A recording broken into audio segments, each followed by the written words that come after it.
कुछ इश्क किया, कुछ काम किया।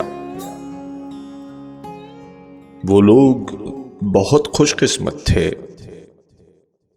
जो इश्क को काम समझते थे। वो लोग बहुत खुशकिस्मत थे जो इश्क को काम समझते थे या काम से आशिकी करते थे। हम जीते जी मसरूफ रहे, कुछ इश्क किया, कुछ काम किया।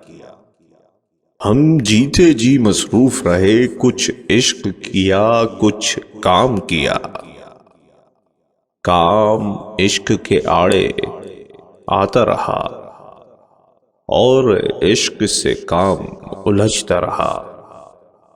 फिर आखिर तंग आकर हमने दोनों को अधूरा छोड़ दिया। वो लोग बहुत खुशकिस्मत थे जो इश्क को काम समझते थे।